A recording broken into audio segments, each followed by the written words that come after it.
ਬੱਚਿਓ, ਅਸੀਂ ਬਲ ਦਾ ਪ੍ਰਯੋਗ ਆਮ ਜ਼ਿੰਦਗੀ ਵਿੱਚ ਕਰਦੇ ਹਾਂ। ਦਰਵਾਜ਼ਾ ਖੋਲ੍ਹਣ ਸਮੇਂ, ਸਾਈਕਲ ਚਲਾਉਣ ਸਮੇਂ ਜਾਂ ਕਿਸੇ ਚੀਜ਼ ਨੂੰ ਉੱਪਰ ਚੱਕਣ ਸਮੇਂ ਬਲ ਦੀ ਜ਼ਰੂਰਤ ਪੈਂਦੀ ਹੈ। ਪਰ ਇਹ ਬਲ ਹੈ ਕੀ? ਮੰਨ ਲਓ ਇੱਕ ਗੇਂਦ ਗਰਾਊਂਡ ਵਿੱਚ ਆਰਾਮ ਅਵਸਥਾ ਵਿੱਚ ਹੈ। ਜੇਕਰ ਇੱਕ ਖਿਡਾਰੀ ਇਹ ਗੇਂਦ ਦੂਸਰੇ ਖਿਡਾਰੀ ਵੱਲ ਧੱਕਦਾ ਹੈ ਤਾਂ ਉਹ ਉਸ ਗੇਂਦ ਨੂੰ ਆਪਣੇ ਸਾਥੀ ਖਿਡਾਰੀ ਵੱਲ ਠੋਕਰ ਮਾਰੇਗਾ ਤੇ ਜਦੋਂ ਉਹ ਠੋਕਰ ਮਾਰਦਾ ਹੈ ਤਾਂ ਇਸ ਦਾ ਭਾਵ ਹੈ ਕਿ ਉਸ ਨੇ ਗੇਂਦ ਤੇ ਬਲ ਲਗਾਇਆ। ਤੁਹਾਡਾ ਸਾਥੀ ਖਿਡਾਰੀ ਵੀ ਬਲ ਲਗਾ ਕੇ ਗੇਂਦ ਨੂੰ ਰੋਕ ਲੈਂਦਾ ਹੈ। ਇੱਕ ਹੋਰ ਉਦਾਹਰਣ ਲਈਏ। ਮੰਨ ਲਓ ਤੁਸੀਂ ਆਪਣੇ ਕੰਪਿਊਟਰ ਟੇਬਲ ਨੂੰ ਪੁਆਇੰਟ A ਤੋਂ ਪੁਆਇੰਟ B ਤੱਕ ਧੱਕ ਕੇ ਲਿਜਾਣਾ ਹੈ। ਇਸ ਕੰਮ ਨੂੰ ਕਰਨ ਲਈ ਤੁਸੀਂ ਕੰਪਿਊਟਰ ਟੇਬਲ ਨੂੰ ਧੱਕ ਕੇ A ਤੋਂ B ਤੱਕ ਲਿਜਾ ਰਹੇ ਹੋ। ਇਸ ਦਾ ਭਾਵ ਹੈ ਤੁਸੀਂ ਬਲ ਲਗਾ ਰਹੇ ਹੋ। ਇੱਥੇ ਧੱਕਣਾ ਬਲ ਲਗਾਉਣ ਦਾ ਤਰੀਕਾ ਹੈ।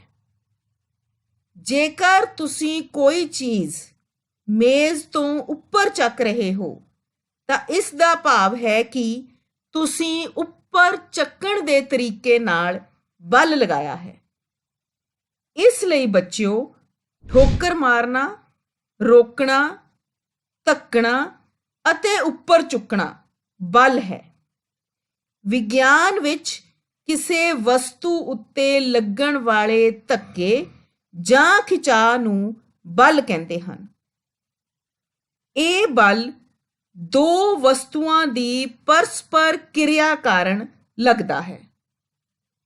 ਜੇਕਰ ਪਿਛਲੀ ਉਦਾਹਰਣ ਲਈਏ ਤਾਂ ਇੱਕ ਖਿਡਾਰੀ ਗੇਂਦ ਨੂੰ ਦੂਸਰੀ ਖਿਡਾਰੀ ਤੱਕ ਪਹੁੰਚਾਉਣ ਲਈ ਉਸ ਨੂੰ ਠੋਕਰ ਮਾਰ ਕੇ ਉਸ ਨਾਲ ਕਿਰਿਆ ਕਰਦਾ ਹੈ। ਦੂਸਰੀ ਉਦਾਹਰਣ ਵਿੱਚ ਤੁਸੀਂ ਕੰਪਿਊਟਰ ਟੇਬਲ ਨੂੰ ਇੱਕ ਥਾਂ ਤੋਂ ਦੂਸਰੀ ਥਾਂ ਤੱਕ ਲਿਜਾਉਣ ਲਈ ਉਸ ਨੂੰ ਧੱਕ ਕੇ ਉਸ ਨਾਲ ਕਿਰਿਆ ਕਰਦੇ ਹੋ।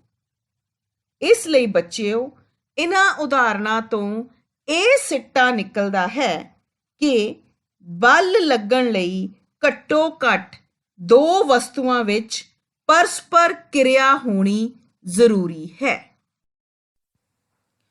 ਆਓ ਬੱਚਿਓ, ਪਤਾ ਕਰੀਏ ਜਦੋਂ ਕਿਸੇ ਵਸਤੂ ਉੱਤੇ ਬਲ ਲੱਗਦਾ ਹੈ ਤਾਂ ਕੀ ਹੁੰਦਾ ਹੈ। ਬਲ ਕਿਸੇ ਵਸਤੂ ਦੇ ਆਕਾਰ, ਗਤੀ ਜਾਂ ਗਤੀ ਦੀ ਦਿਸ਼ਾ ਵਿੱਚ ਪਰਿਵਰਤਨ ਲਿਆਉਂਦਾ ਹੈ। ਕਿਸੇ ਗੁਬਾਰੇ ਵਿੱਚ ਹਵਾ ਭਰ ਕੇ ਉਸ ਨੂੰ ਦਬਾਓ। ਤੁਸੀਂ ਦੇਖੋਗੇ ਕਿ ਇਸ ਦੇ ਆਕਾਰ ਵਿੱਚ ਪਰਿਵਰਤਨ ਆਇਆ ਹੈ। ਇਸੇ ਤਰ੍ਹਾਂ ਕਿਸੇ ਲੋਹੇ ਦੀ ਪੱਤੀ ਨੂੰ ਹਥੌੜੇ ਨਾਲ ਸੱਟ ਮਾਰੋ, ਇਹ ਮੁੜ ਜਾਵੇਗੀ। ਇਹਨਾਂ ਉਦਾਹਰਣਾਂ ਤੋਂ ਅਸੀਂ ਇਹ ਸਿੱਟਾ ਕੱਢ ਸਕਦੇ ਹਾਂ ਕਿ ਬਲ ਕਿਸੇ ਵਸਤੂ ਦੀ ਬਣਾਵਟ ਵਿੱਚ ਪਰਿਵਰਤਨ ਕਰ ਸਕਦਾ ਹੈ। ਬੱਚਿਓ, ਵਿਰਾਮ ਅਵਸਥਾ ਵਿੱਚ ਪਈ ਹੋਈ ਵਸਤੂ ਬਲ ਲਗਾਉਣ ਨਾਲ ਗਤੀਸ਼ੀਲ ਹੋ ਜਾਂਦੀ ਹੈ ਅਤੇ ਗਤੀ ਕਰਦੀ ਹੋਈ ਵਸਤੂ ਬਲ ਲਗਾਉਣ ਨਾਲ ਆਰਾਮ ਅਵਸਥਾ ਵਿੱਚ ਆ ਜਾਂਦੀ ਹੈ। ਇਸੇ ਤਰ੍ਹਾਂ ਬਲ ਕਿਸੇ ਵਸਤੂ ਦੀ ਗਤੀ ਦੀ ਦਿਸ਼ਾ ਵੀ ਬਦਲ ਸਕਦਾ ਹੈ। ਹਾਕੀ ਖੇਡਦੇ ਸਮੇਂ ਅਸੀਂ ਹਾਕੀ ਨਾਲ ਗੇਂਦ ਨੂੰ ਠੋਕਰ ਮਾਰ ਕੇ ਇਸ ਦੀ ਦਿਸ਼ਾ ਬਦਲਦੇ ਹਾਂ। ਬੱਚਿਓ, ਬਲ ਕਿਸੇ ਚਲਦੀ ਵਸਤੂ ਦੀ ਚਾਲ ਵਿੱਚ ਵੀ ਪਰਿਵਰਤਨ ਲਿਆਉਂਦਾ ਹੈ। ਮੰਨ ਲਓ ਤੁਸੀਂ ਸਾਈਕਲ ਚਲਾ ਰਹੇ ਹੋ, ਪਰ ਜੇਕਰ ਤੁਹਾਡਾ ਦੋਸਤ ਸਾਈਕਲ ਨੂੰ ਧੱਕਾ ਲਗਾਵੇ ਤਾਂ ਸਾਈਕਲ ਦੀ ਚਾਲ ਤੇਜ਼ ਹੋ ਜਾਵੇਗੀ। ਇਹਨਾਂ ਸਾਰੀਆਂ ਉਦਾਹਰਨਾਂ ਤੋਂ ਸਿੱਟਾ ਕੱਢਦੇ ਹਾਂ ਕਿ ਬਲ ਕਿਸੇ ਵਸਤੂ ਨੂੰ ਵਿਰਾਮ ਅਵਸਥਾ ਤੋਂ ਗਤੀ ਵਿੱਚ ਲਿਆ ਸਕਦਾ ਹੈ, ਗਤੀਸ਼ੀਲ ਵਸਤੂ ਦੀ ਚਾਲ ਵਿੱਚ ਪਰਿਵਰਤਨ ਕਰ ਸਕਦਾ ਹੈ, ਗਤੀਸ਼ੀਲ ਵਸਤੂ ਦੀ ਦਿਸ਼ਾ ਵਿੱਚ ਪਰਿਵਰਤਨ ਕਰ ਸਕਦਾ ਹੈ, ਵਸਤੂ ਦੀ ਸ਼ਕਲ ਵਿੱਚ ਪਰਿਵਰਤਨ ਲਿਆ ਸਕਦਾ ਹੈ।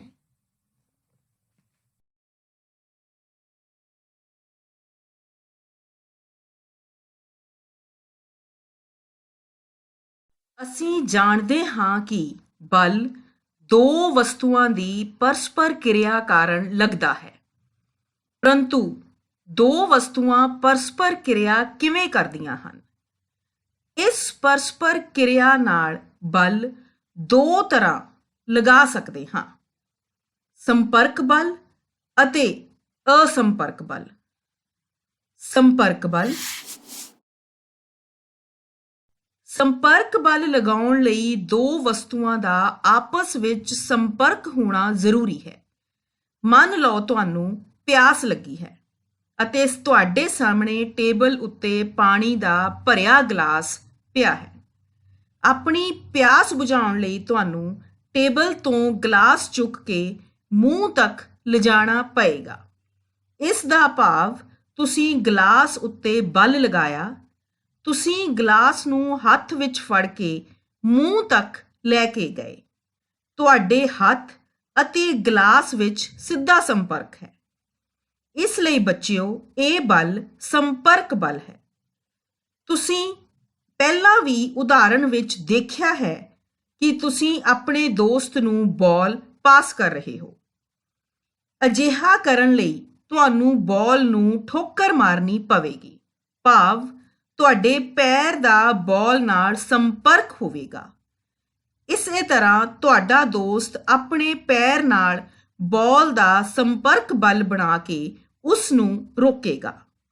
ਬੱਚਿਓ, ਇਹ ਬਲ ਸੰਪਰਕ ਬਲ ਹੈ। ਇਹਨਾਂ ਉਦਾਹਰਨਾਂ ਵਿੱਚ ਸਾਡੇ ਸਰੀਰ ਦੇ ਕਿਸੇ ਭਾਗ ਨੇ ਕਿਸੇ ਵਸਤੂ ਨਾਲ ਸੰਪਰਕ ਕਰਕੇ ਬਲ ਲਗਾਇਆ। ਇਹ ਬਲ ਸਾਡੇ ਸਰੀਰ ਦੀਆਂ ਮਾਸਪੇਸ਼ੀਆਂ ਦੁਆਰਾ ਲੱਗਦਾ ਹੈ। ਸਾਡੀਆਂ ਮਾਸਪੇਸ਼ੀਆਂ ਦੀ ਕਿਰਿਆ ਸਰੂਪ ਲੱਗਣ ਵਾਲੇ ਬਲ ਨੂੰ ਪੇਸ਼ੀ ਬਲ ਕਹਿੰਦੇ ਹਨ। ਪਸ਼ੂ ਵੀ ਸਰੀਰਕ ਕਿਰਿਆ ਕਰਨ ਲਈ ਪੇਸ਼ੀ ਬਲ ਦੀ ਵਰਤੋਂ ਕਰਦੇ ਹਨ। ਬਲਦ, ਘੋੜੇ ਜਾਂ ਊਠ ਭਾਰ ਖਿੱਚਣ ਲਈ ਗੱਡੀ ਦੇ ਅੱਗੇ ਲਗਾਏ ਜਾਂਦੇ ਹਨ, ਜਿੱਥੇ ਇਹ ਪੇਸ਼ੀ ਬਲ ਦੀ ਵਰਤੋਂ ਕਰਦੇ ਹਨ, ਕਿਉਂਕਿ ਪੇਸ਼ੀ ਬਲ ਉਦੋਂ ਹੀ ਲਗਾਇਆ ਜਾਂਦਾ ਹੈ ਜਦੋਂ ਪੇਸ਼ੀਆਂ ਕਿਸੇ ਵਸਤੂ ਦੇ ਸੰਪਰਕ ਵਿੱਚ ਹੋਣ। ਇਸ ਲਈ ਇਸ ਨੂੰ ਸੰਪਰਕ ਬਲ ਕਹਿੰਦੇ ਹਨ। ਆਓ ਹੁਣ ਇੱਕ ਹੋਰ ਸੰਪਰਕ ਬਲ ਬਾਰੇ ਜਾਣੀਏ। ਇਹ ਹੈ ਰਗੜ ਬਲ। ਜਦੋਂ ਤੁਸੀਂ ਗੇਂਦ ਨੂੰ ਗਰਾਊਂਡ ਉੱਤੇ ਰੇੜਦੇ ਹੋ ਤਾਂ ਤੁਸੀਂ ਦੇਖਦੇ ਹੋ ਕਿ ਥੋੜੀ ਦੇਰ ਬਾਅਦ ਗੇਂਦ ਆਪਣੇ ਆਪ ਰੁਕ ਜਾਂਦੀ ਹੈ। ਸਾਈਕਲ ਚਲਾਉਣ ਸਮੇਂ ਵੀ ਜਦੋਂ ਅਸੀਂ ਪੈਡਲ ਮਾਰਨਾ ਬੰਦ ਕਰ ਦਿੰਦੇ ਹਾਂ ਤਾਂ ਇਹ ਹੌਲੀ-ਹੌਲੀ ਧੀਮੀ ਹੋ ਜਾਂਦੀ ਹੈ ਅਤੇ ਅੰਤ ਵਿੱਚ ਰੁਕ ਜਾਂਦੀ ਹੈ। ਬੱਚਿਓ, ਇਹਨਾਂ ਸਭ ਉਦਾਹਰਨਾਂ ਵਿੱਚ ਵਸਤੂਆਂ ਦੀ ਗਤੀ ਦੀ ਅਵਸਥਾ ਵਿੱਚ ਪਰਿਵਰਤਨ ਦਾ ਕਾਰਨ ਰਗੜ ਬਲ ਹੈ। ਫਰਸ਼ ਅਤੇ ਗੇਂਦ ਦੀ ਸਤ੍ਹਾ ਦੇ ਵਿੱਚ ਲੱਗਣ ਵਾਲਾ ਰਗੜ ਬਲ ਹੀ ਗਤੀਸ਼ੀਲ ਗੇਂਦ ਨੂੰ ਵਿਰਾਮ ਅਵਸਥਾ ਵਿੱਚ ਲਿਆਉਂਦਾ ਹੈ। ਰਗੜ ਬਲ ਹਮੇਸ਼ਾ ਗਤੀ ਦੀ ਦਿਸ਼ਾ ਤੋਂ ਉਲਟ ਦਿਸ਼ਾ ਵਿੱਚ ਲੱਗਦਾ ਹੈ, ਕਿਉਂਕਿ ਰਗੜ ਬਲ ਦੋ ਸਤ੍ਹਾ ਦੇ ਸੰਪਰਕ ਦੇ ਕਾਰਨ ਪੈਦਾ ਹੁੰਦਾ ਹੈ। ਇਸ ਲਈ ਇਹ ਵੀ ਸੰਪਰਕ ਬਲ ਦੀ ਉਦਾਹਰਣ ਹੈ। ਬੱਚਿਓ, ਆਓ ਹੁਣ ਅਸੰਪਰਕ ਬਲ ਬਾਰੇ ਜਾਣੀਏ। ਇੱਕ ਛੜ ਚੁੰਬਕ ਲਓ। ਇਸ ਛੜ ਚੁੰਬਕ ਦੇ ਨੇੜੇ ਇੱਕ ਲੋਹੇ ਦੀ ਕਿੱਲ ਰੱਖੋ। ਛੜ ਚੁੰਬਕ ਨੂੰ ਹੌਲੀ-ਹੌਲੀ ਲੋਹੇ ਦੀ ਕਿੱਲ ਦੇ ਨੇੜੇ ਲਿਜਾਓ। ਧਿਆਨ ਰੱਖੋ ਕਿ ਦੋਨਾਂ ਵਿੱਚ ਆਪਸੀ ਸੰਪਰਕ ਨਾ ਹੋਵੇ। ਤੁਸੀਂ ਦੇਖੋਗੇ ਕਿ ਕਿੱਲ ਆਪਣੇ ਆਪ ਗਤੀ ਕਰਕੇ ਛੜ ਚੁੰਬਕ ਨਾਲ ਚਿਪਕ ਜਾਵੇਗੀ।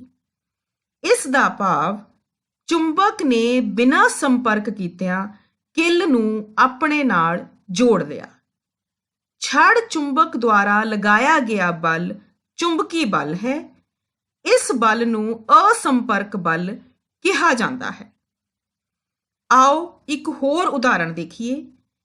ਇੱਕ ਗੇਂਦ ਨੂੰ ਬਲ ਨਾਲ ਉੱਪਰ ਵੱਲ ਸਿੱਟੋ। ਥੋੜ੍ਹੀ ਦੂਰ ਉੱਪਰ ਜਾ ਕੇ ਇਹ ਗੇਂਦ ਆਪਣੇ ਆਪ ਹੇਠਾਂ ਧਰਤੀ ਵੱਲ ਆ ਜਾਂਦੀ ਹੈ। ਇਸ ਤੋਂ ਸਪਸ਼ਟ ਹੈ ਕਿ ਗੇਂਦ ਦੀ ਗਤੀ ਦੀ ਅਵਸਥਾ ਵਿੱਚ ਪਰਿਵਰਤਨ ਹੁੰਦਾ ਹੈ।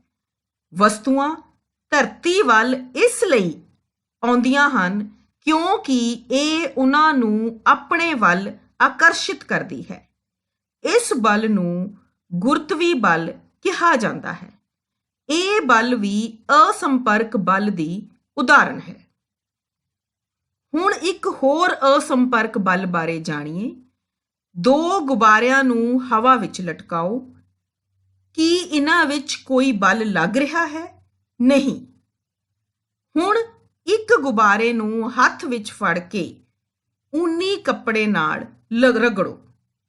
ਤੁਸੀਂ ਦੇਖੋਗੇ ਇਹ ਗੁਬਾਰਾ ਦੂਸਰੇ ਗੁਬਾਰੇ ਨੂੰ ਆਪਣੇ ਵੱਲ ਖਿੱਚਦਾ ਹੈ।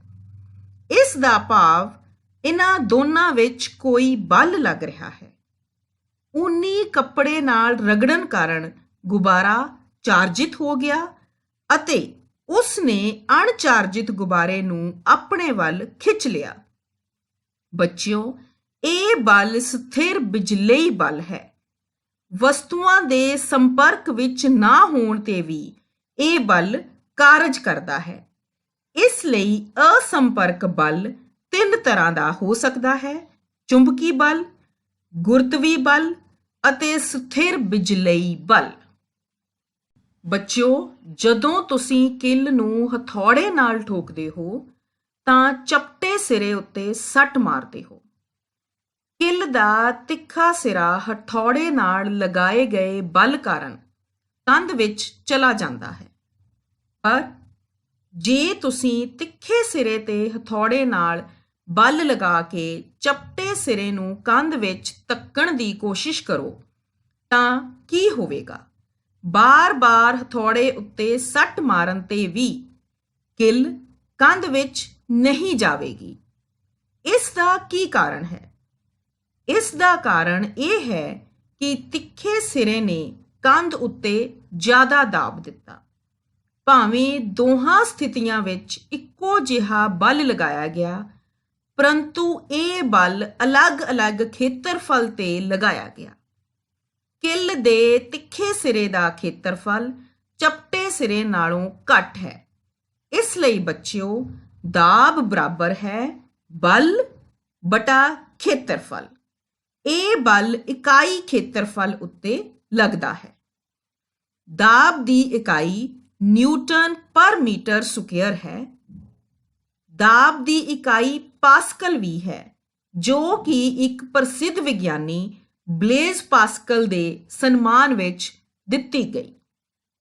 ਬੱਚਿਓ, ਦਾਬ ਖੇਤਰਫਲ ਦੇ ਉਲਟ ਅਨੁਪਾਤੀ ਹੈ। ਇਸ ਦਾ ਭਾਵ ਜੇਕਰ ਬਲ ਘੱਟ ਖੇਤਰਫਲ ਤੇ ਲੱਗਦਾ ਹੈ ਤਾਂ ਦਾਬ ਜ਼ਿਆਦਾ ਹੋਵੇਗਾ। ਇਸੇ ਕਰਕੇ ਤਿੱਖੇ ਸਿਰੇ ਤੇ ਹਥੌੜਾ ਮਾਰਨ ਕਾਰਨ ਕਿੱਲ ਕੰਧ ਵਿੱਚ ਨਹੀਂ ਗਈ। ਬੱਚਿਓ, ਇਹ ਬਲ ਅਸੀਂ ਸੱਤਾ ਦੇ ਲੰਬ ਰੂਪ ਵਿੱਚ ਲਗਾਉਂਦੇ ਹਾਂ। ਆਓ ਹੁਣ ਦਰਵਾਂ ਦੁਆਰਾ ਲਗਾਏ ਗਏ ਦਾਬ ਦੀ ਵੀ ਗੱਲ ਕਰੀਏ। ਦਰਵ ਬਰਤਨ ਦੀਆਂ ਦੀਵਾਰਾਂ ਅਤੇ ਤਲ ਉੱਤੇ ਦਾਬ ਪਾਉਂਦੇ ਹਨ। ਅਗਰ ਅਸੀਂ ਦਰਵ ਨੂੰ ਅਲੱਗ-ਅਲੱਗ ਪਰਤਾਂ ਵਿੱਚ ਦੇਖੀਏ ਤਾਂ ਹੋਰ ਮਹੱਤਵਪੂਰਨ ਤੱਥ ਸਾਹਮਣੇ ਆਉਣਗੇ। ਦਰਵ ਨੂੰ 5 ਪਰਤਾਂ ਵਿੱਚ ਵੰਡੋ। ਬੱਚਿਓ, ਦੂਸਰੀ ਪਰਤ ਪਹਿਲੀ ਪਰਤ ਦਾ ਭਾਰ ਚੁੱਕ ਰਹੀ ਹੈ ਅਤੇ ਤੀਸਰੀ ਪਰਤ ਦੂਸਰੀ ਅਤੇ ਪਹਿਲੀ ਪਰਤ ਦਾ ਭਾਰ ਚੁੱਕ ਰਹੀ ਹੈ। ਇਸੇ ਤਰ੍ਹਾਂ ਚੌਥੀ ਅਤੇ ਪੰਜਵੀਂ ਪਰਤ ਉੱਪਰ ਵਾਲੀਆਂ ਪਰਤਾਂ ਦਾ ਭਾਰ ਚੁੱਕ ਰਹੀਆਂ ਹਨ। ਇਸ ਲਈ ਹੇਠਲੀਆਂ ਪਰਤਾਂ ਉੱਤੇ ਉੱਪਰ ਵਾਲੀਆਂ ਪਰਤਾਂ ਨਾਲੋਂ ਦਾਬ ਜ਼ਿਆਦਾ ਹੈ। ਸਭ ਤੋਂ ਉੱਪਰ ਵਾਲੀ ਪਰਤ ਕੋਲ ਬੋਤਲ ਵਿੱਚ ਛੇਕ ਕਰੋ। ਉਸ ਛੇਕ ਵਿੱਚੋਂ ਦਰਵ ਬਾਹਰ ਆਉਣ ਲੱਗ ਜਾਵੇਗਾ। ਇਸੇ ਤਰ੍ਹਾਂ ਹੇਠਲੀਆਂ ਪਰਤਾਂ ਕੋਲ ਵੀ ਛੇਕ ਕਰੋ। ਕੀ ਦਰਵ ਬਰਾਬਰ ਦੂਰੀ ਤੇ ਡਿੱਗਦਾ ਹੈ? ਨਹੀਂ, ਹੇਠਲੇ ਛੇਕਾਂ ਵਿੱਚੋਂ ਨਿਕਲਿਆ ਦਰਵ ਜ਼ਿਆਦਾ ਦੂਰ ਜਾ ਕੇ ਡਿੱਗਦਾ ਹੈ। ਇਸ ਦਾ ਭਾਵ ਹੇਠਲੀਆਂ ਪਰਤਾਂ ਉੱਤੇ ਦਾਬ ਜ਼ਿਆਦਾ ਹੈ।